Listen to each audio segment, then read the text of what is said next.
Temos agora um convidado muito especial. Ele é o palestrante mais requisitado do Brasil atualmente. Historiador e professor da Unicamp. Participa em programas de rádio e televisão nas principais emissoras do país. Com vocês agora, professor Leandro Carnal.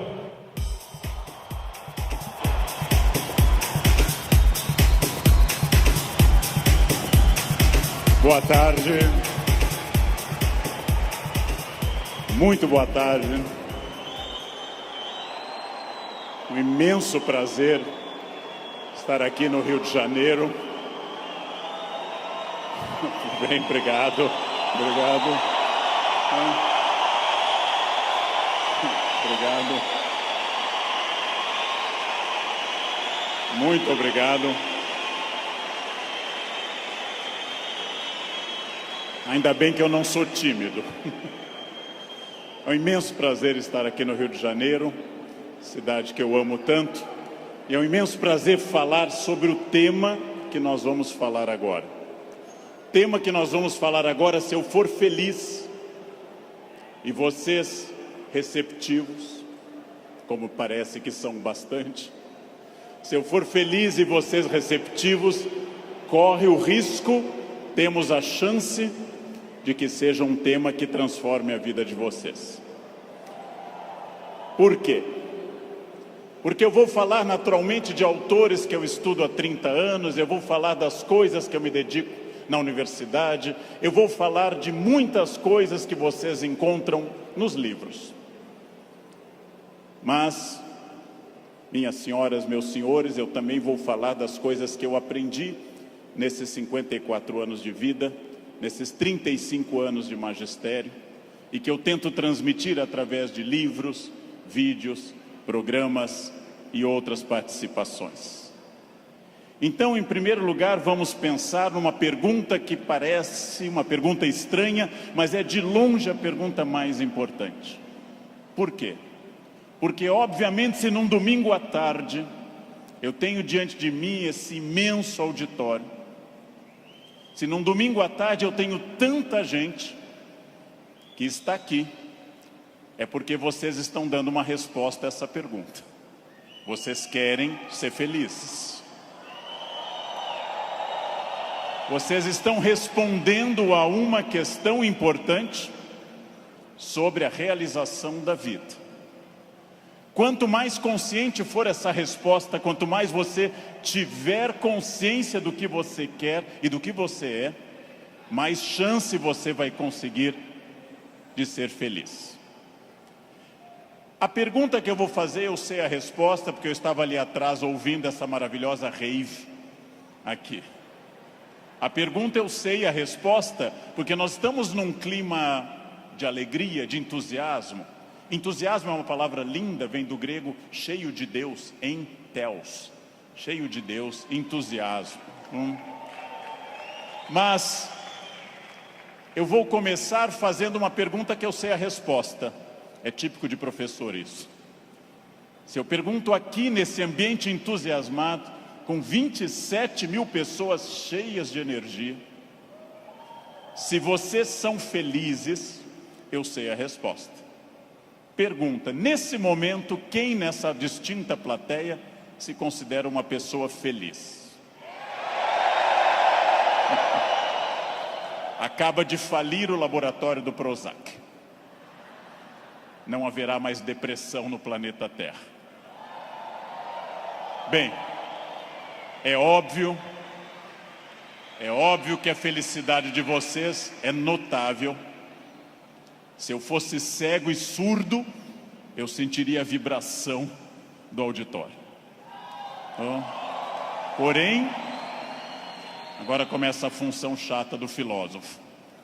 Amanhã, quando vocês estiverem afônicos, semi-surdos, amanhã, quando vier mais uma segunda-feira e mais uma, amanhã, quando vocês lerem os jornais, que são a coisa mais broxante que existe hoje no planeta, ler manchetes de jornais, amanhã vocês estarão talvez não tão entusiasmados quanto hoje, e daqui a 15 dias talvez um pouco menos, Mas esse é um momento em que o entusiasmo é lógico. Então a minha pergunta é para médio e longo prazo, porque eu estou falando de um dos momentos mais difíceis da história do Brasil. Eu estou falando de um momento complicado. Ok. É para eu falar mais próximo do microfone. Eu já acho que eu estou berrando, mas... Num momento da história do Brasil onde existe uma dificuldade imensa. Eu não vou citar o nome dessas pessoas, porque dizem que o simples nome atrai energia negativa para o ambiente. Vamos chamá-los de Voldemort 1, Voldemort 2. Bem, muito difícil que eu consiga pensar, porque da mesma forma que nós temos um momento político difícil, nós temos um isolamento enorme neste país, e as pessoas quase todas estão fechadas sobre seus aparelhos, estão fechadas sobre aquilo que estão lendo e vendo, estão mais olhando suas telas do que outras pessoas. Há um individualismo enorme, crescente. Há um individualismo que nos domina nesse momento, sem sombra de dúvida. E eu vou traduzir esse individualismo nessa piada. Um homem tenta advertir uma senhora que se encontra em rumo de colisão e grita o núcleo duro da mensagem, vaca, porque ele não tem tempo para elaborar uma frase, ele não tem tempo para dizer, cuidado, ó senhora, haverá um choque. Então ele grita apenas vaca, e ela que não olha para o rosto dele, e ela que não vê que o rosto dele é de preocupação e não de insulto, ela se vira e insinua que o casamento dele é uma sociedade aberta e não fechada. Bem,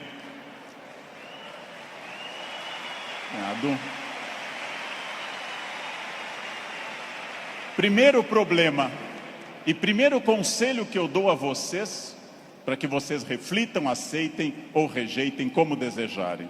Primeiro conselho importante: olhem para o rosto das pessoas, olhem para o rosto dos clientes, olhem para o rosto de quem está comprando, porque o rosto humano é um livro poderoso que traduz tudo. O rosto humano lhe diz, eu estou adorando, eu estou detestando, eu estou entediado, eu estou entusiasmado. Comecem a olhar para o rosto, comecem a mandar menos emojis e emoticons pelo celular, e comecem mais a olhar para o rosto humano que traduz tudo o que você precisa saber. Chego a sugerir ousadamente que vocês olhem para o rosto das pessoas da própria família, que conversem com maridos e mulheres. Olha a minha ousadia. Que olhem para essas pessoas. Que vocês passem a avaliar valores, emoções, sentimentos. Que vocês passem a pensar claramente em cada indivíduo único. Essa é uma das grandes chaves do sucesso. Eu tinha um erro, eu tinha um defeito como profissional. Há alguns anos eu entrava num grande evento como esse pensando o seguinte: acabei de chegar de Foz do Iguaçu, dei palestra lá, amanhã eu tenho que estar cedo em São Paulo, depois eu vou para a Bahia, depois eu tenho que voltar correndo da Bahia, porque eu tenho aula na terça-feira de manhã cedo em Campinas, e eu vivia no compromisso seguinte, eu vivia no momento seguinte. Isso é um defeito. Vivam no momento que vocês estão. Ao entrarem para conversar com alguém, ao tentar uma venda, ao ler um livro, ao namorar, ao conversar com seu filho, ao fazer qualquer coisa importante na sua vida, entre inteiramente naquilo. Não fique pensando o que vem depois. Faça daquela experiência única, e que a pessoa que está com você não entenda e não sinta, em hipótese alguma, que ela é um obstáculo ao seu horário, que ela é um obstáculo à sua realização. Entreguem-se. Entreguem-se a isso. Quais são os meus valores? De novo, parece uma pergunta estranha, mas é uma das perguntas mais importantes que nós temos. Qual é o seu valor? Qual é o seu valor principal? Qual o seu valor auxiliar? Que faz você se emocionar O que move seu coração, o que impulsiona seu despertar? Quais as ideias que você tem mais fortes pela manhã? Com que você dorme pensando em quem? Estes são seus valores. Decidiu que seus valores são família, dinheiro, um equilíbrio entre os dois? Decidiu que seus valores são viagens, família, dinheiro, um equilíbrio entre os três? Perfeito. Definido o valor, procure este valor obsessivamente, sem cessar em nenhum momento. Há mais de 40 anos, quando eu estava estudando línguas inclusive, eu ouvi várias pessoas dizendo sempre que era muito esforço. Quando eu fiz a faculdade, evitei excesso de festas, evitei maconha, o que num curso de humanas na USP é um isolamento muito grande. Não pegava ninguém. Evitei coisas, foquei no que eu queria. Eu estou aqui para estudar. Eu estou aqui para estudar muito. Depois continuei estudando e fiz mestrado e doutorado, fui morar fora, aprendi línguas e sempre mirando no meu valor. Meu valor é ser um profissional de excelência. E não apenas excelência média, de grande excelência. Então, eu mirei desde o início, gente. Eu mirei na ideia que eu quero ser Alexandre o Grande, não Alexandre o Médio, nem o Pequeno. Não quero ser médio, não quero ser a pessoa legalzinha. Por incrível que pareça, e até vaidoso que possa parecer a vocês, mas isso foi um lema de vida, desde muito cedo eu disse, eu quero ser, se não o melhor, um dos melhores professores do Brasil. Um valor alto, vaidoso. Só que eu aprendi que mirando alto, às vezes a gente consegue um pouco menos. Se você mirar baixo, você consegue ainda menos. Mire alto. Não tente ser o melhor vendedor do condomínio, é muito pouco. Não tente ser a melhor pessoa da rua, é muito pouco. Mirem alto. Mirem alto e busquem isso. Eu quero ser o melhor vendedor do Brasil. Simplesmente isso. Se alguém acha que não pode, ache os instrumentos para poder. E aí um outro conselho importante. Querem saber quando está dando certo? Querem saber quando o projeto de vida de vocês acertou no valor? São aqueles semi-amigos. Semi-amigo é o inimigo que lhe abraça. Chegam a você e lhe dizem, você tem sorte, né? Nossa, você tem muita sorte. Prestem atenção nessa frase que o tio Leandro vai dizer. Sorte é o nome que o vagabundo dá ao esforço que ele não faz. Então, sorte existe? Sim. Eu não controlo tudo. Eu não sou Deus, eu não controlo tudo. Por vezes eu estou em Congonhas, o avião tenta aterrissar e arremete. É para testar a força do esfíncter de vocês. Eu não controlo tudo, mas aquilo que eu controlo, e é bastante, eu sou sócio majoritário da minha existência, e para isso eu preciso de equilíbrio. Equilíbrio é fácil perceber quando está faltando. Se vocês não trabalharem, perderão a família. Se vocês só trabalharem, perderão a família também. Equilíbrio é um diálogo constante. Estou cuidando do meu corpo é funcional, o corpo tem que ser funcional. Eu tenho que sair do sofá sem auxílio de muitas pessoas. Eu tenho que ser capaz de subir uma escada sem tenda de oxigênio. O corpo tem que ser funcional até a idade que ele é funcional. Ou seja, equilíbrio é aquilo que nós estamos em plena crise. Estamos em plena crise. Só que há pessoas neste ano de crise que perderam. Outras se mantiveram e outras prosperaram. Então não é a crise que faz diferença, é a sua reação diante dela. A crise veio para todos os 206 milhões de brasileiros. Há pessoas que afundaram, há pessoas que mantiveram o que tinham, e há pessoas que hoje estão melhores do que estavam há algum tempo. É claro que hoje, no momento da crise, eu vou dar uma pista histórica importante. O que é crise? É quando eu tenho muitas perspectivas diante de mim. Só que a crise é aquilo que separa o amador do profissional. Todo mundo sabe dirigir numa boa estrada em dia de sol. Pouquíssimas pessoas sabem dirigir numa estrada com chuva à noite esburacada. A crise separa quem é bom de quem é ruim, o amador do profissional, de quem veio o mundo a trabalho ou a passeio. Todo mundo sabe, em situação sem estresse, ser calmo. Poucas pessoas são calmas em situação de estresse. Todo professor é ótimo se a turma for ótima. Poucos professores são bons quando a turma é resistente. Todo mundo pode vender para o cliente fácil. Pouca gente pode vender para o cliente difícil. É o cliente difícil que separa o amador do profissional. O outro não precisa. Importante. Crises passam sempre, sem exceção. Toda crise passa. E aqui já vem a pergunta: onde você quer estar quando essa crise passar? Com quem? Onde você quer estar quando essa crise passar? Eu quero fazer muitas perguntas importantes para nós. Vamos agora testar uma questão importante.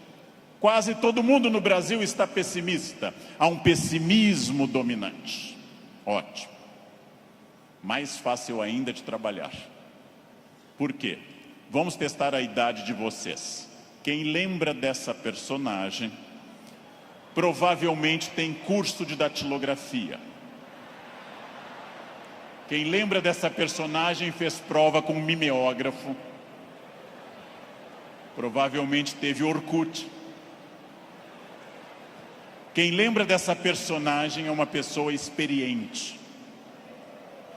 Essa hiena, um desenho animado da década de 60 e 70, a hiena Hard ficava dizendo: ó vida, ó céus, ó azar.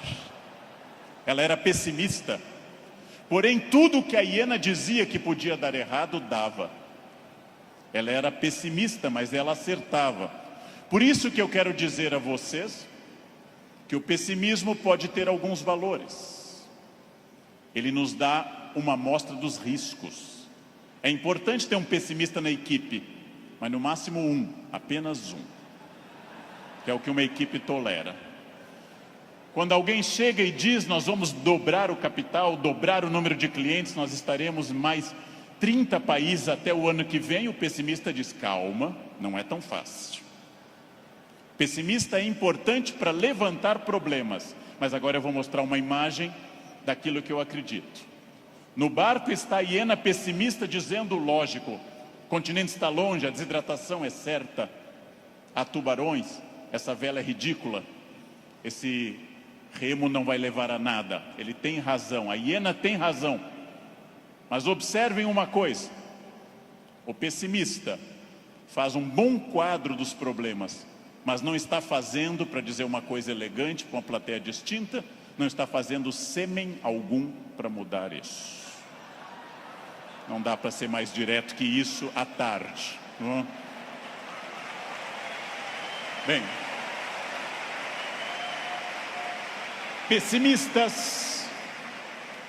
pessimistas são bons para levantar os riscos.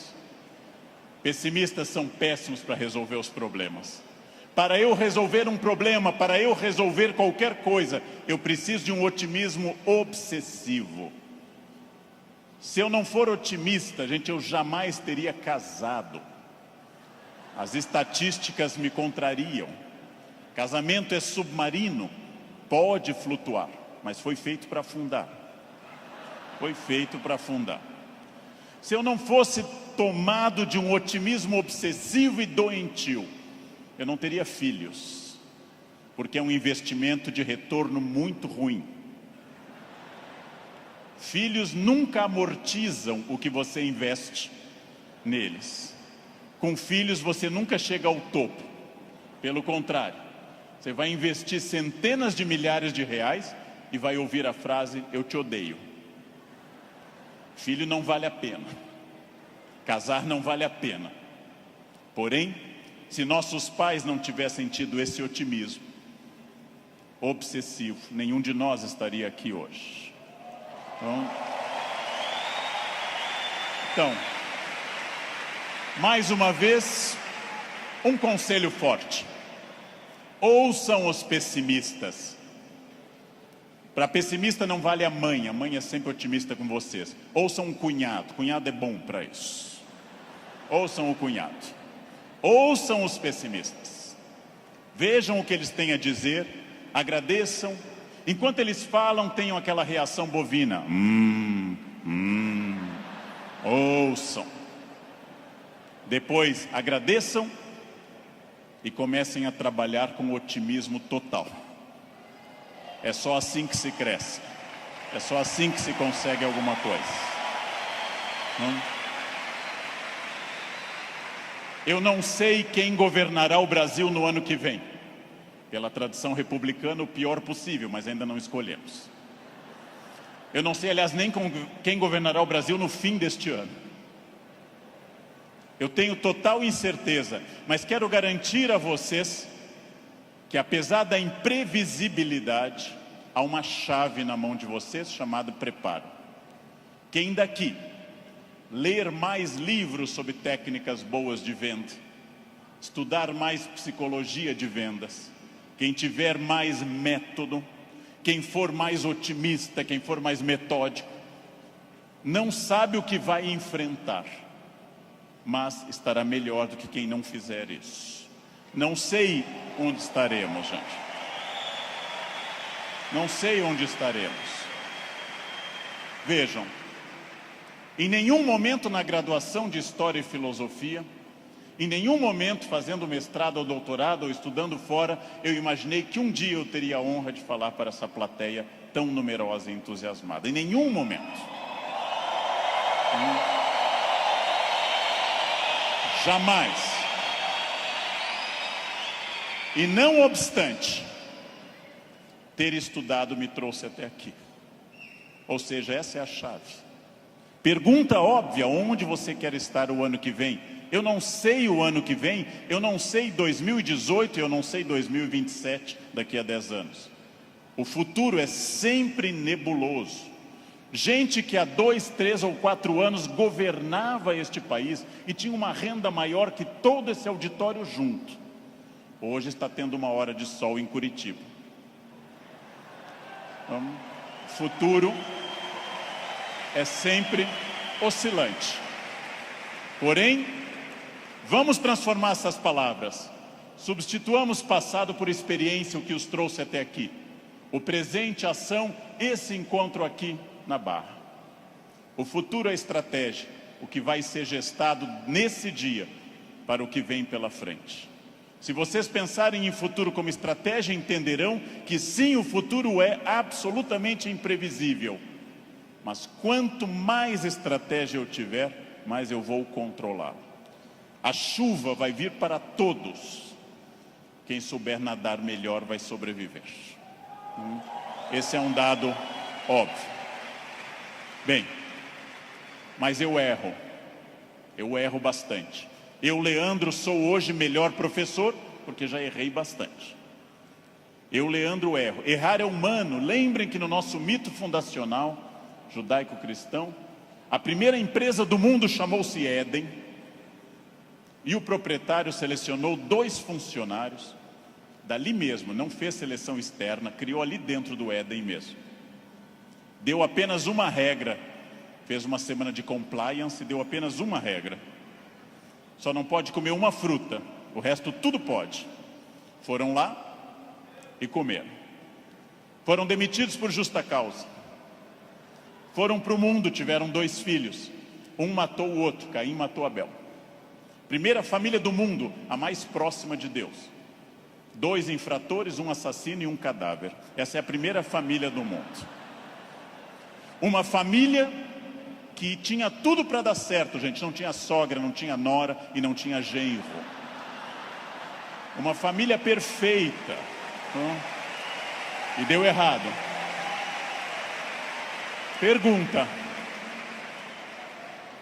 Nós somos filhos deles.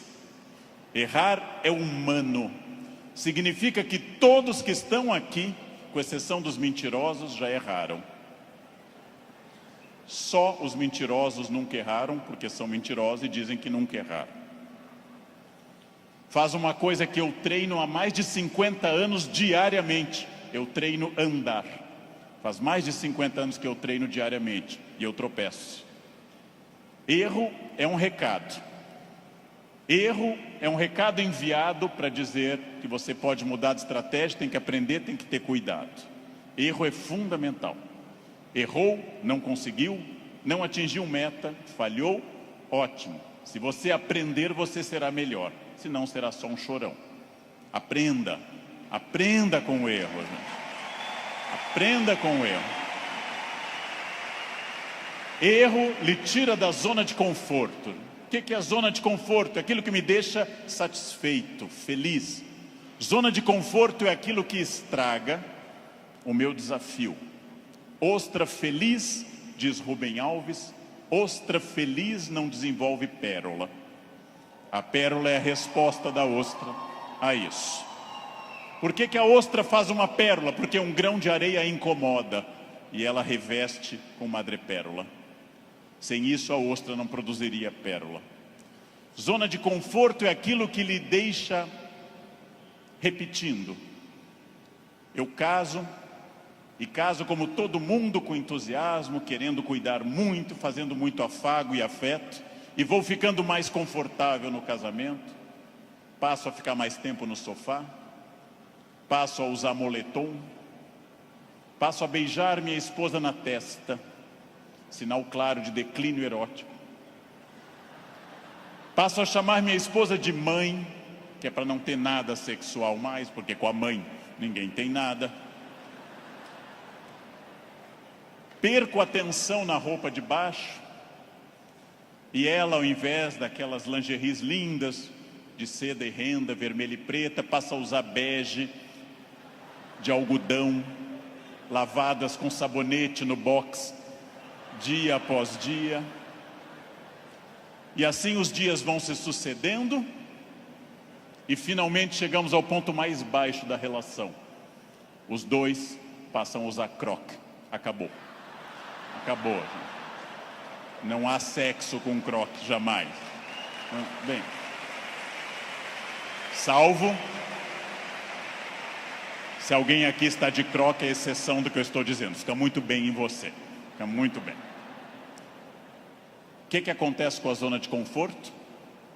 Eu passo a não querer fazer mais coisas certas nem com entusiasmo. Eu passo a achar que está bom estar no aquário lotado porque é conhecido. E eu não busco um aquário mais desafiador e maior. Tudo o que te agrada te engana. Tudo o que te seduz e te deixa confortável te conduz à mediocridade. Quanto mais você tiver desafios, mais você vai responder a esses desafios.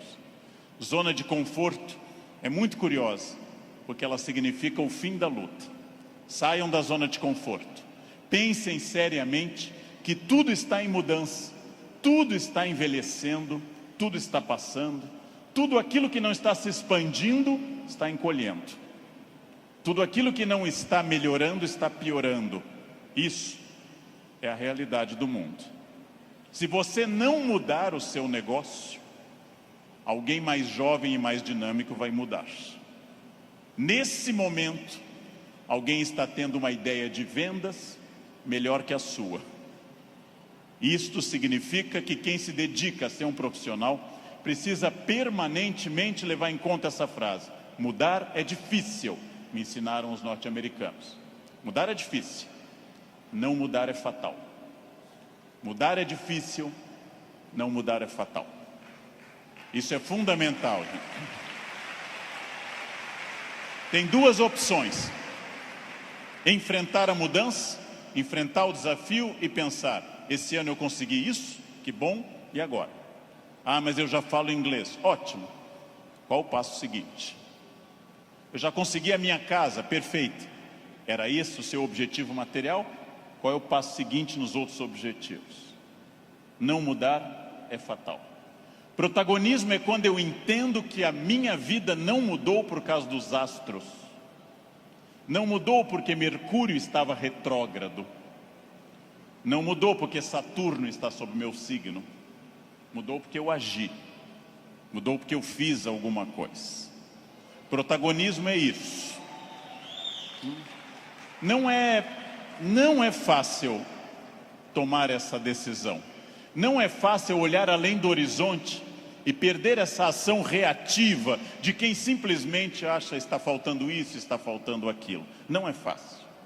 Não é fácil essa transformação. A visão além do horizonte pressupõe racionalidade, pressupõe previsão. E eu venho de um país que eu amo tanto, este Brasil, apaixonadamente, um país que não gosta de ser estratégico. Todos os dias eu pego avião, gente, todos os dias, como hoje de manhã, como agora à tarde. Todos os dias eu enfrento raios-x e pessoas que passam, aí tem o celular no bolso e voltam. E eu atrás dessa pessoa envelhecendo. E a pessoa passa de novo, as moedas e volta. A botinha cafona com taxinhas, volta. Depois de 10 vezes a pessoa passa, sem nenhuma estratégia. Chega à porta do Finger, a funcionária pede o documento e começa a procurar na bolsa ou na mochila o documento. Naquele momento, o meu já está em ângulo para mostrar para o funcionário. Essa pessoa acha o documento, entra no avião, vai até a metade e aí olha o seu ticket, 2A, e começa a voltar, contrariando a piracema que está indo para o fundo do avião. Estratégia é a capacidade de se antecipar à necessidade. Estratégia é estar pensando o seguinte: está dando certo a minha estratégia nesse momento? Ótimo. Está dando certo, já é passado. O que eu vou fazer no futuro? O que eu vou fazer para transformar isso? Racionalidade estratégica. Não existe destino. Eu sou das pessoas que compartilha da ideia que não existe destino. Existem acidentes para todos. O que eu faço com esse acidente me define. Leandro, você fala bem porque você é de aquário. Eu sou de aquário. Aquário é ar. Pessoas de ar falam bastante. Gêmeos também. Você é muito ciumenta, mulher, porque você é de escorpião. Escorpião é tomado pelos ciúmes. Mas que marido exemplar? É câncer. Câncer é água. Chora até a inauguração do supermercado. Mas que chefe autoritário? Áries. Ele é de Áries. É muito autoritário. Que secretária organizada? Virgem. Virginianos têm toque com ordem. Muito bem. Isso é pensamento mágico. Sabe o que é pensamento mágico? Acreditar que a minha vida é determinada por uma constelação na hora do nascimento. Sabem o que é vaidade, que também atrapalha? É ficar pensando agora, por que ele não falou do meu signo até agora? Isso é vaidade. Será que ele vai falar do meu signo? Isso é vaidade. Bem, superem isso. Superem essa ideia de sorte, azar, destino. Introduzam a ideia de decisão, estratégia e trabalho. Sartre diz, o filósofo que morreu em 1980, Sartre diz: não importa o que a vida fez de você. Pausa. Importa o que você fez com o que a vida fez de você. Não importa o que a vida fez de você. Importa o que você fez com isso. Você conseguiu aprender inglês porque sua família era rica e te levava para esquiar em Aspen, no Colorado? Ótimo. Tem outra maneira de aprender, na biblioteca pública com CDs de graça. Aspen é bom, Aspen é legal, mas não está impedido o acesso para outras pessoas. Não importa isso. A vida te deu 3 chances de sucesso material. Nascimento é a primeira. Quem nasceu de família boa, mas desprovida de recursos, já queimou 1/3 das chances. Família amorosa, mas sem CNPJ forte. Segunda chance, casamento. Quem casou por amor já queimou 2/3 das chances. Casar por amor elimina mais 1/3 das suas chances. Sobrou só um, gente. Só um caminho. Trabalhar. Trabalhar bastante. Ou casar de novo. Ou nascer de novo. Eu já me convenci que é trabalho, que queimei os 2/3 iniciais também. Tenho família amorosa e muito trabalho pela frente. O que significa isso, gente? Vamos pensar. Eu não sou controlado. Eu não sou controlado pelo destino. É óbvio que eu não sou tudo e nem posso tudo e nem sei tudo, mas eu não sou controlado pelo destino. O primeiro exercício que eu quero que nós façamos daqui para frente é o seguinte: dentro do padrão do humano, eu não posso desejar imortalidade, está fora do padrão do humano. Tirando a rainha Elizabeth, ninguém é imortal no planeta Terra. A Beth é imortal, é uma Highlander. Eu não posso dizer, eu me cuido, você vai morrer igual. Vai ser um cadáver bem cuidado.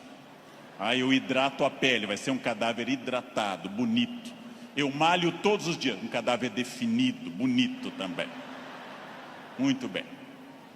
A não ser que vocês queiram evitar Alzheimer, aí o meu conselho é: comam bacon, pururuca, banha.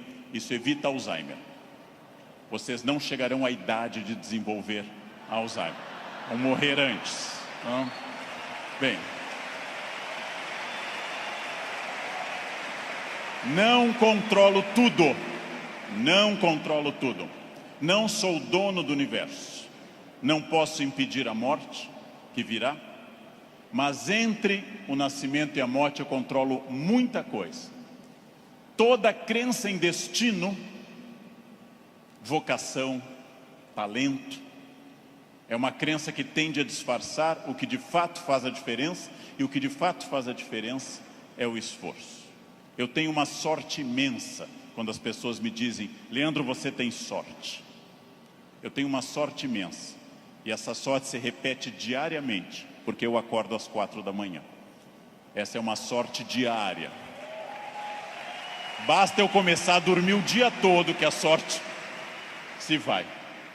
Ninguém me controla, e eu acredito, como os filósofos gregos, que a vida pode ser mais racionalizada. Eu acredito que eu tenha condições de interferir na minha vida. Eu acredito que quando eu faço a pergunta o que estamos fazendo de nós mesmos, eu posso dar uma resposta objetiva e prática. O que eu estou fazendo de mim? É um momento para pensar. O que eu estou fazendo de mim? Essa é a vida que eu estou querendo levar? Com as pessoas que eu quero?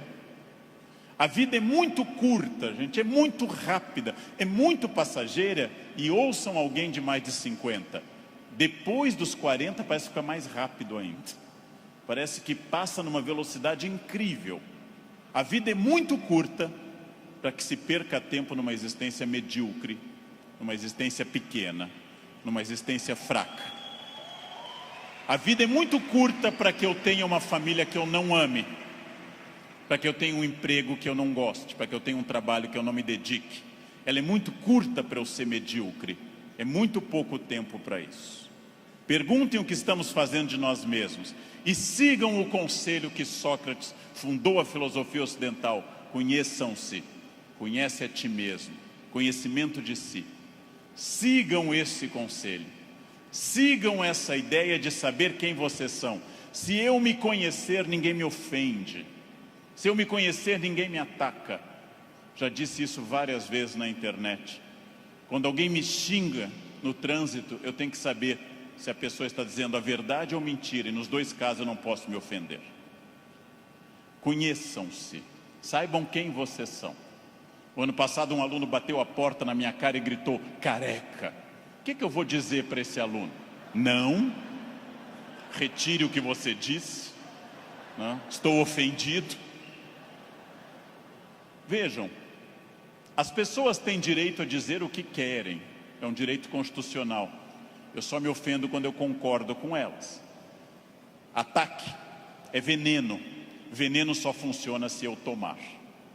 Ataque é veneno, eu preciso tomá-lo. Então, se eu não tomar, o veneno não funciona.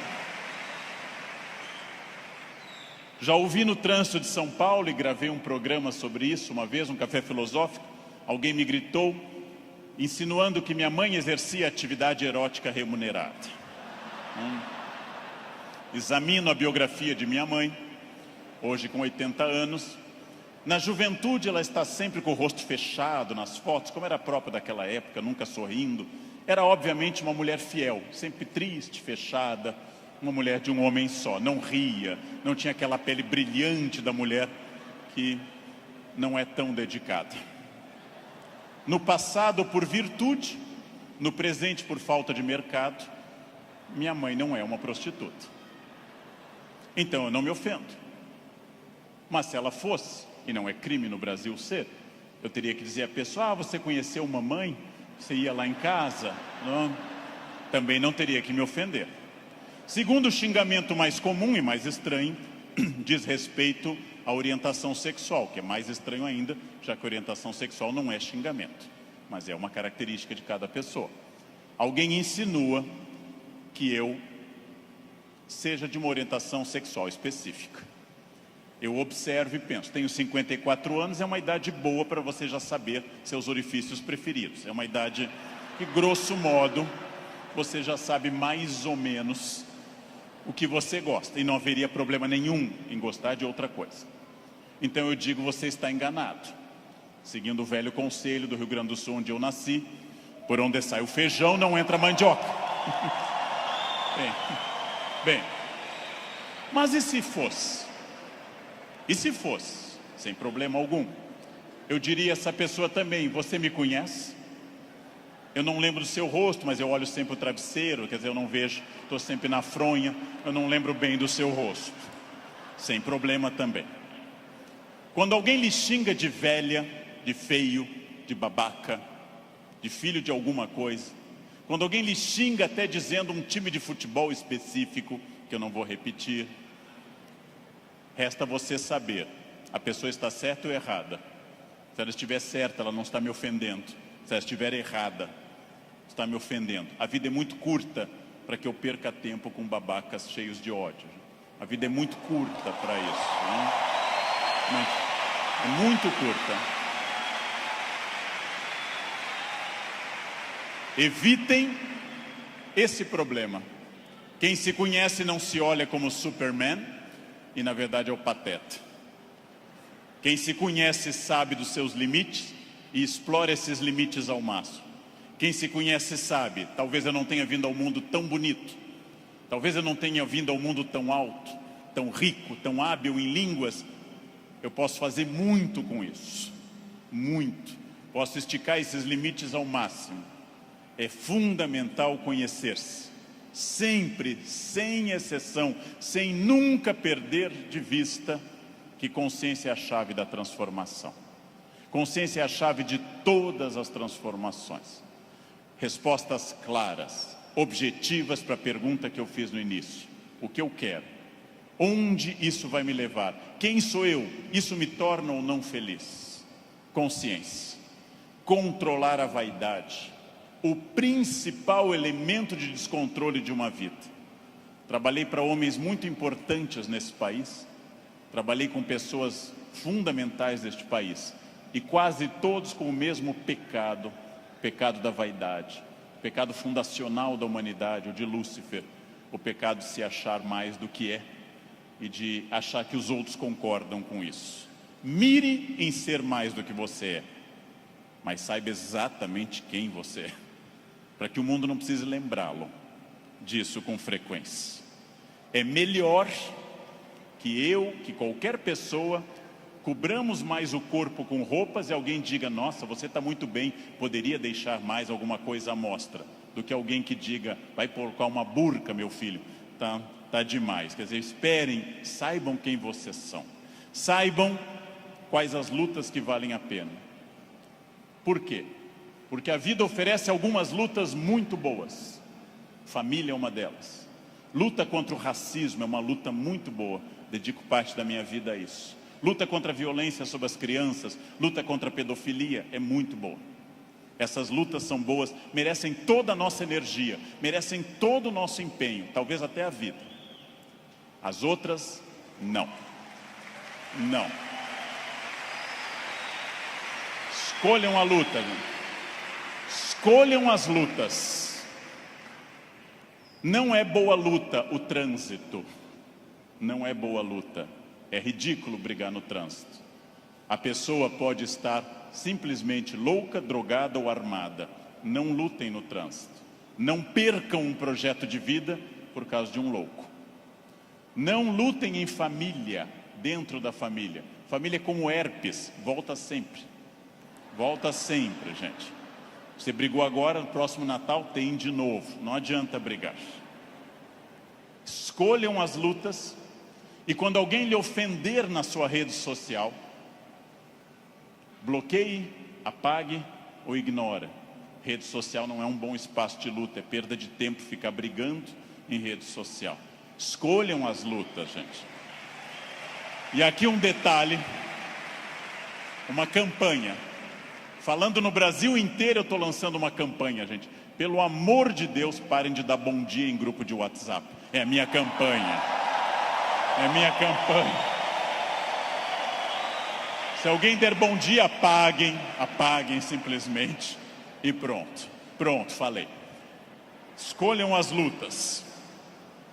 O mundo inteiro hoje está centrado em duas coisas: parecer, através de redes sociais, e ter. Ter é bom, se representar que eu vou melhorar com isso. Ter para ser, ter para parecer é ruim. É bom eu ter conforto, é bom eu ter algumas coisas materiais, desde que eu saiba que elas servem à minha felicidade, e não eu sirvo as coisas.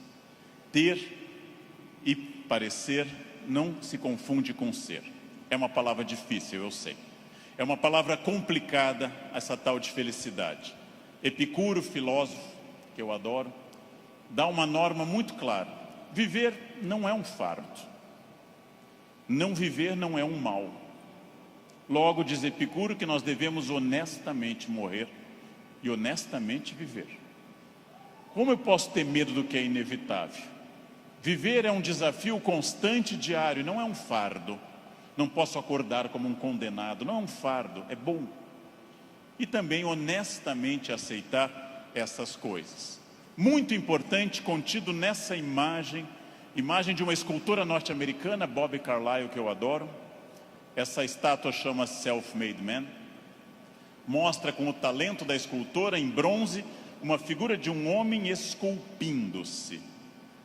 É uma metáfora excelente para todos nós. Eu estou parcialmente pronto, mas eu não sou perfeito. Perfeito quer dizer em latim, feito até o fim. Perfectum, feito até o fim. Eu não sou perfeito. Eu sou perfectível, eu estou em processo de transformação, eu sou uma pessoa crescendo a cada instante. Eu tenho partes completamente prontas, outras que precisam de melhoras e outras que precisam ser criadas. Eu não estarei pronto até o fim. O jogo termina apenas no fim, construir-se. Qual é a parte que me falta? Qual é a parte que eu preciso melhorar? Qual é a parte que eu tenho que transformar? Talvez eu seja muito bom quanto a horários, quanto a sair da cama, mas eu sou bom quanto a resiliência, ou seja, enfrentar as pequenas crises cotidianas. Eu sou bom com resiliência e com horários, mas sou muito irritadiço. Tenho que trabalhar isso no meu autoconhecimento, num processo de psicologia, tenho que trabalhar minha irritação. Eu tenho partes a serem melhoradas. Meu português não é bom? Leia, aprende, estude. Eu tenho partes a serem melhoradas. É isso que nós chamamos de construir-se, fazer-se, tornar-se melhor. Não acreditar naquela síndrome de Gabriela, cravo e canela. Eu nasci assim, eu sou sempre assim. Gabriela, não existe isso. Não existe nada que eu não possa transformar dentro do padrão do humano. Construir-se. Fazer algo novo, fazer uma ideia nova, interferir no meu corpo, na minha renda, na minha família. Freud morreu em Londres fazendo essa pergunta nos seus 2 últimos anos de vida, 1938 e 39. Por que as pessoas buscam tanto a infelicidade e quando encontram, ficam admiradas como se fosse uma coisa surpreendente? Por que as pessoas mantêm uma família difícil, em ambiente difícil? Por que fazem programas ruins, estressantes? Porque ano após ano repetem o mesmo erro. E depois, quando vem a infelicidade, na forma de insônia, ansiedade, depressão, angústia, elas ficam surpresas. O que houve com a minha vida? Houve o que você fez. Houve o fruto do seu projeto. Houve a sua ação, houve a sua mão neste cinzel. Trabalhem. Uns têm que trabalhar mais. Uns precisam um esforço maior. Tem gente que anda 5 minutos na esteira e define abdominais. Eu tenho raiva dessa gente. Tenho raiva. Tem gente que come brigadeiro dia e noite e está com 2% de gordura. Quero que morram. Eu vou ter que comer capim sem parar. Vou ter que correr daqui até o Recreio dos Bandeirantes e voltar fazendo num pé só para perder 100 gramas em 2 meses. Não é fácil. E devo dizer a vocês, vai piorando com o tempo. Não é fácil, mas é possível para todo mundo. É possível para todo mundo. Esculpam-se. Criem-se. Façam algo assim. Sejam alguém diferente. Façam algo que transforme a sua vida. Parem de ficar na estrada lamentando o que teria sido. Tirem o futuro do pretérito da cabeça de vocês. O que teria sido não tem importância. Só tem importância o que é e o que será. O presente e o futuro. Só. Ah, se eu tivesse feito isso. É irrelevante o futuro do pretérito no projeto de vida. Condicional em inglês. Não existe isso. Não pensem em nada que não seja fruto dessa ação. É isso que eu tenho perseguido sistematicamente nos últimos anos. Aquilo que eu quero, as metas que eu desejo, o mundo que eu quero ver, seguindo o conselho do grande Mahatma Gandhi, líder da Índia, seja você o mundo que você deseja ver, ou seja, anuncie em você o mundo que você deseja ver. Como eu quero um mundo mais ecológico, eu vou reciclar lixo em casa. Como eu quero um mundo mais humano e mais educado, eu serei mais humano. Como eu quero um trânsito mais cidadão, eu serei um melhor motorista. Como eu quero combater a violência entre as pessoas, eu serei menos violento. Eu sou a transformação que eu quero ver no mundo. Parem de se espelhar no mundo, construam essas coisas, digam a si mesmos onde querem estar, com quem, com qual corpo, com qual renda, em qual casa, e persigam esse objetivo. Persigam esse objetivo. Pronto, simples. Num livro que eu acabei de ler, conta o autor que o grande pianista deu um concerto aqui no Rio, Arthur Moreira Lima, que eu admiro muito, tocou maravilhosamente Chopin, e ao final uma senhora simpática chegou e disse a Arthur Moreira Lima: nossa, eu daria minha vida para tocar como o senhor toca. Ele respondeu: eu dei a minha. Essa é a chave. Eu dei a minha. Eu dei a minha vida significa eu fiz todo o esforço para isso. De novo a pergunta com a qual eu iniciei essa fala. Você é feliz? Esse grupo respondeu com entusiasmo que era feliz. Perfeito.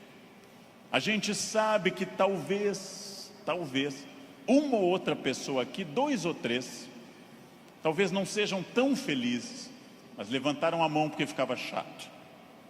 Talvez. Mas a próxima pergunta é muito importante também. Se há algo que me incomoda, em qualquer campo, se há algo que me perturba, se há algo que me tira o sono, se há algo que eu poderia melhorar, se eu quero um outro modelo, o que pode ser feito a partir de hoje para mudar esses pontos complicados? Em janeiro eu me reuni com os meus alunos E um deles me disse: depois do carnaval eu vou estudar francês. E eu disse: você vai desfilar? Você é destaque em alguma escola?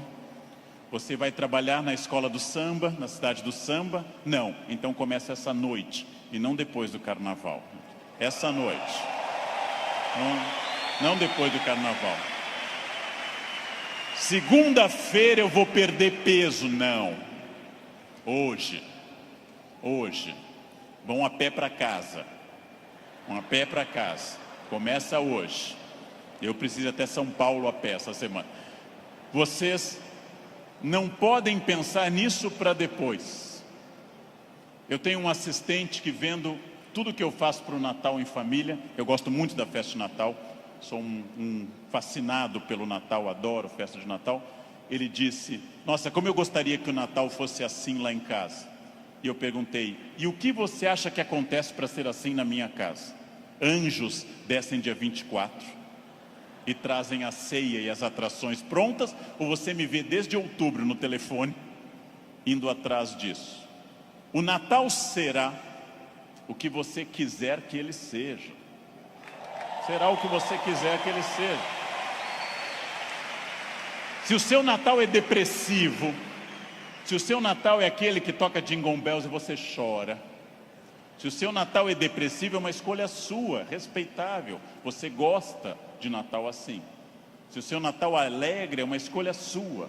Isto vale para tudo que vocês decidirem. O que pode ser feito para mudar os pontos complicados? Onde eu posso transformar quem eu quero ser daqui para frente? Eu digo isso sabendo que é fácil dizer e é complicado fazer. E o que eu ganho se eu for estratégico, consciente? O que eu ganho se eu tiver autoconhecimento? Estou recapitulando o que eu falei. E o que eu ganho se eu fizer as perguntas certas e me esforçar para atingir esse objetivo? A resposta disso é óbvia, é a vida plena. O que é uma vida plena? É a vida que eu controlo de acordo com a minha felicidade. Pessoas não plenas são aquelas que dizem que são levadas. Não dei sorte. Tentei, mas foi assim. Minha família não é uma família de sucesso. Eu tentei, mas não era o que eu queria. Não, você não tentou suficientemente. Acontece que, para conduzir a uma conclusão, tem uma coisa terrível. O fracasso é uma das coisas mais confortáveis que a espécie humana inventou. O fracasso é agradável, me tira toda a responsabilidade. Não dei certo, fui à falência, adquiri um vício, eu bebo até cair. O fracasso é super confortável, porque ele me faz parar de lutar. No momento que eu paro de lutar, eu me sinto tranquilo. O fracasso é um quarto confortável, o sucesso é um quarto desafiador. O fracasso é uma coisa que agrada a maioria das pessoas, por incrível que pareça. Por isso tanta gente gosta do fracasso. Por isso tanta gente fica no fracasso. Por isso que tanta gente leva um casamento ruim 30 anos. Fica num emprego ruim 30 anos. Não faz uma coisa certa uma década inteira e pensando, não deu. Porque isso é confortável. É confortável. E aí volto à pergunta que eu fiz aos senhores desde o início. Volto a essa pergunta fundamental. De fato, o que eu quero? Quem eu sou? Onde eu quero chegar? Com quem eu quero chegar? Quais são meus objetivos? Se eu tiver consciência profunda, eu transformo por completo. Então, a primeira pergunta vocês já deram a resposta. E deram a resposta antes de ouvir o que eu tinha para falar. Todos aqui são felizes. Ótimo. Perfeito. A segunda pergunta é mais complicada. É a pergunta para deixar para vocês pensando nessa linda tarde de domingo. Quem daqui quer, nos próximos 10, 20 ou 30 anos, quem daqui quer continuar sendo feliz, com êxito e feliz? Bem, melhor ainda, eu também. Melhor ainda, agora vai começar o primeiro dia do resto da vida de vocês. Agora começa a parte mais importante. Esqueçam o que passou. Esqueçam o passado. Esqueçam tudo que veio até aqui. Reinvente-se. Reconstrua. Faça dessa vida um espaço completamente diferente. Fácil. Sua vida vai continuar sendo muito feliz. Não se acostume ao fracasso. Acostume-se à felicidade. Desafiem-se. Sejam melhores. A vida só vale a pena se ela for intensamente vivida, intensamente aproveitada dentro desses objetivos. Por que que eu sei isso? Porque é o que eu faço aqui hoje, inclusive. Então, muito obrigado pela atenção de vocês. Muito obrigado. Obrigado.